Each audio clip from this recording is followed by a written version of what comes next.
Mesdames et messieurs, une semaine après le début des premières épreuves de ces Jeux olympiques et paralympiques, j'ai tenu à réunir les ministres de mon gouvernement pour faire un point sur l'organisation de ces Jeux et évidemment aborder les défis qui sont encore devant nous. Je le dis ici, il reste encore plus d'une semaine, une dizaine de jours d'épreuves pour ces Jeux olympiques. Nous avons encore bien des défis devant nous.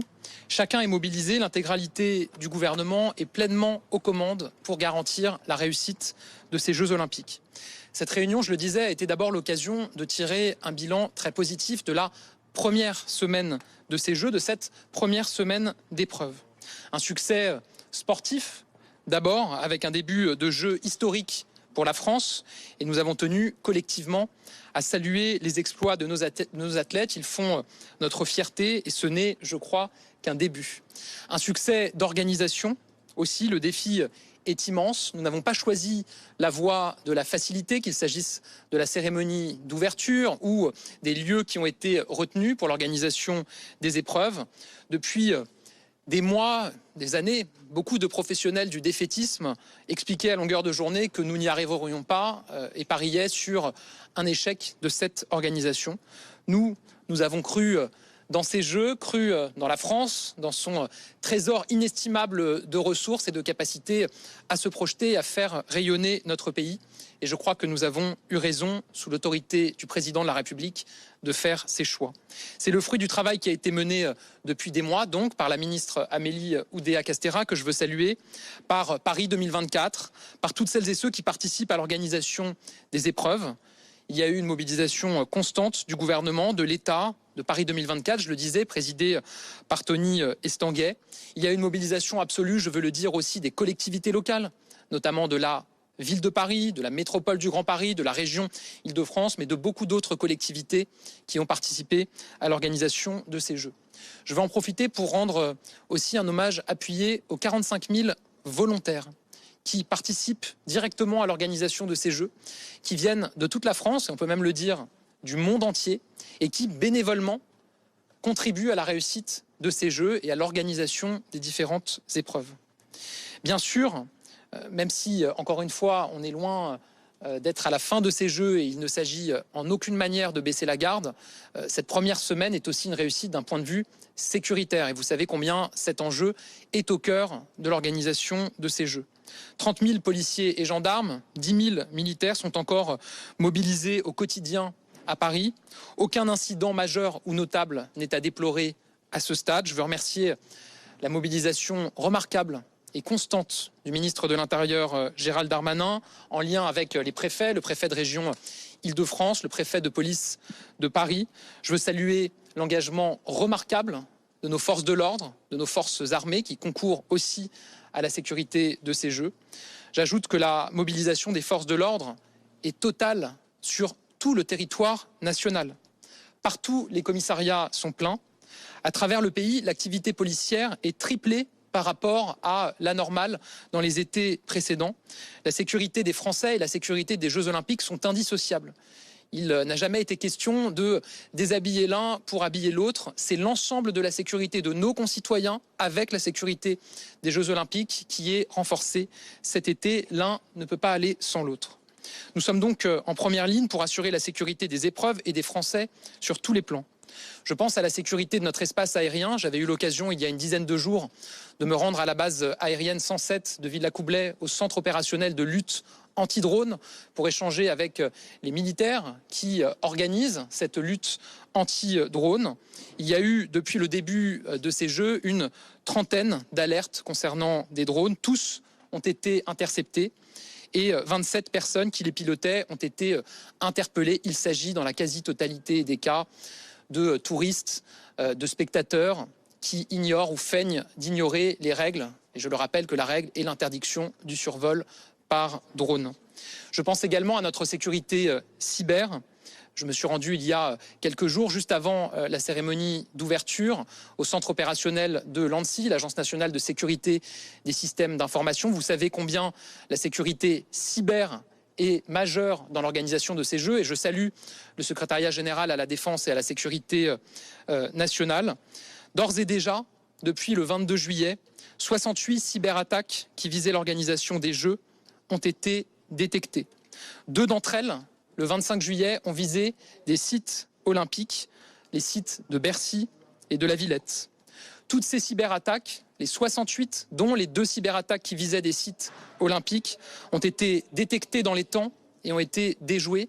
Et je veux vraiment saluer le très grand professionnalisme des agents de l'ANSSI qui ont permis de détecter et de déjouer ces cyberattaques. Je l'avais dit, il y aura des cyberattaques. L'enjeu, c'est d'être capable d'y répondre suffisamment tôt pour les déjouer ou en limiter la portée.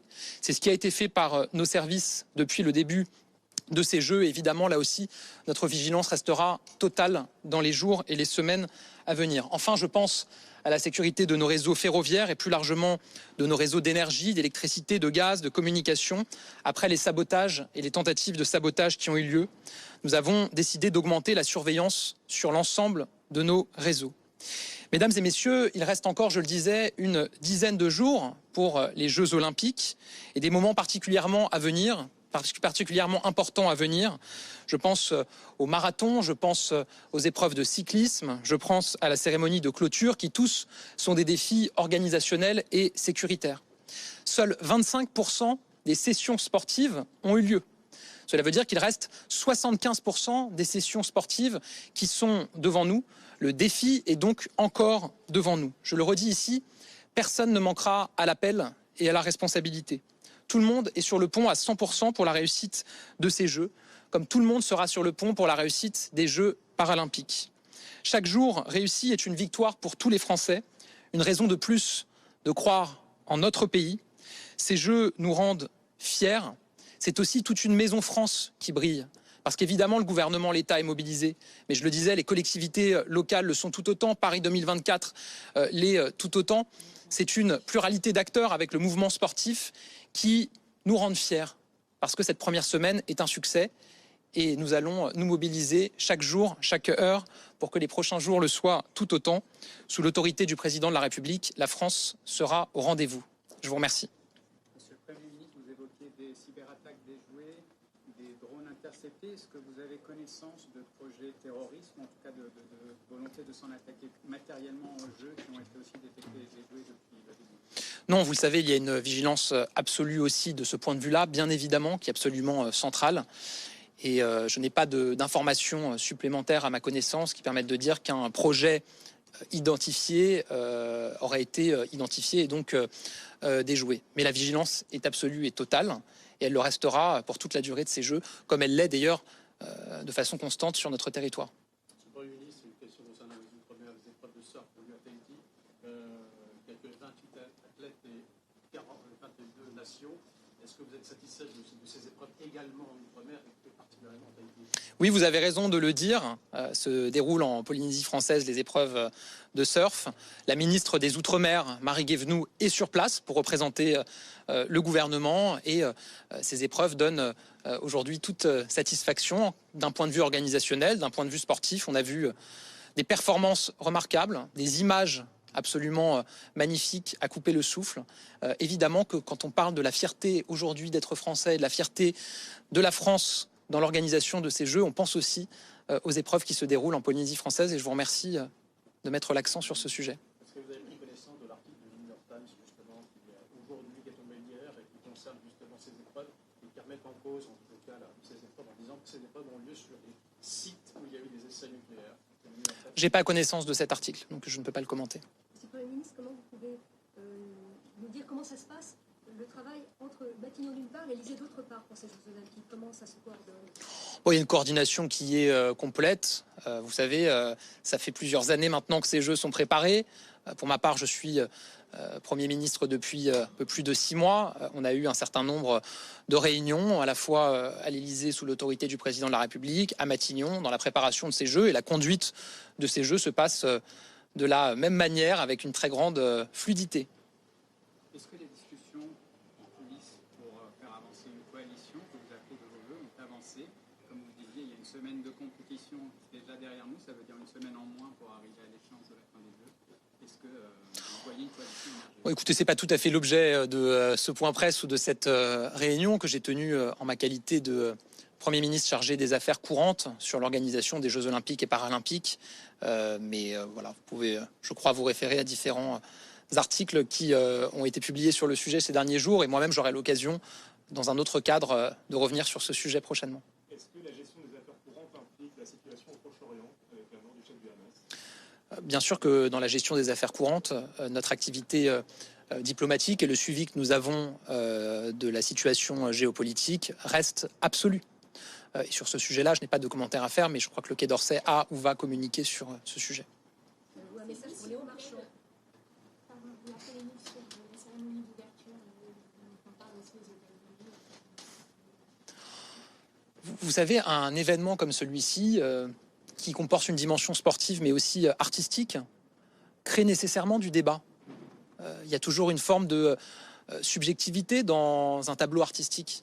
Et donc, chacun peut avoir un point de vue sur tout ou partie de cette cérémonie d'ouverture. Moi, je vais vous dire mon point de vue à moi.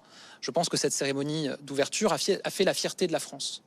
Parce que c'était magnifique, parce que c'était courageux, parce que c'était ambitieux, parce que c'était audacieux à certains points de vue. Et donc, pour moi, ça restera un grand moment de fierté. Je crois que ça l'a été aussi pour la plupart de nos concitoyens. Et j'ai vu un grand nombre de réactions à l'international qui ont montré que cet événement avait été salué.